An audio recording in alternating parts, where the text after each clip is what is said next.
বন্যাটা হয়তো হতোই, কিন্তু বন্যাটাতে আমরা বাড়তি কিছু প্রস্তুতি নিয়ে রাখতে পারতাম, জানমালের ক্ষতি হয়তো কমাতে পারতাম যদি আমরা আগাম একটু পূর্বাভাস পেতাম।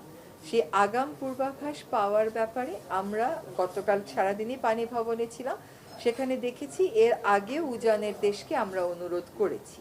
তো 2-3 দিন আগে দেখলাম সেখান থেকেও বলা হচ্ছে যে বন্যা মোকাবেলায় বাংলাদেশের প্রস্তাব নতুন করে বিবেচনা করার সুযোগ আছে।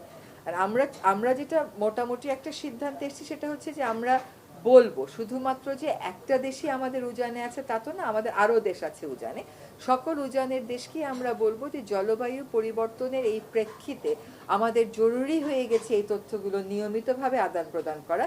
তা নয়তো বাংলাদেশে যে এতগুলো মানুষ মরে গেল, এই মৃত্যুর দায় নেওয়াটা আসলে খুব কষ্টকর হয়ে যাচ্ছে। হ্যাঁ, অবশ্যই উজানের দেশকে আমরা এর আগে যে সিদ্ধান্তগুলো হয়েছে, এর আগে যে আমরা বলেছি সেগুলো রেফারেন্স দিয়ে একটা চিঠি পাঠাবো।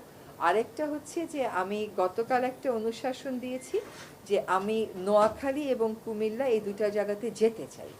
কারণ ফেসবুকে একরকম লেখা হয়, তার মধ্যে অনেকটাই হয়তো ঠিক হতে পারে, আবার অনেক জায়গায় আন্ডারস্ট্যান্ডিংয়েরও ভুল থাকতে পারে।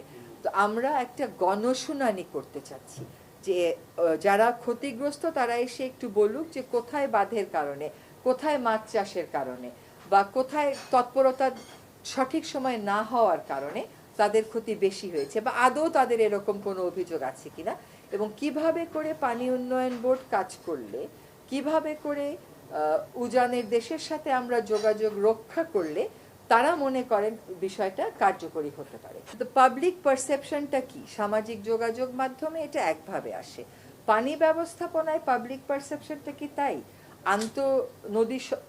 আন্তঃনদী ব্যবস্থাপনাতেও কি বৈজ্ঞানিক পারসেপশনটা তাই? এটা বুঝবার জন্যই আমরা গণশুনানিটা করব। পাবলিক হিয়ারিং এর উদ্দেশ্যটাই হচ্ছে এটা বোঝা, নিজেরাও বোঝা এবং ওদেরকেও যদি আমাদের কিছু বোঝানোর থাকে সেটা বুঝিয়ে বলা।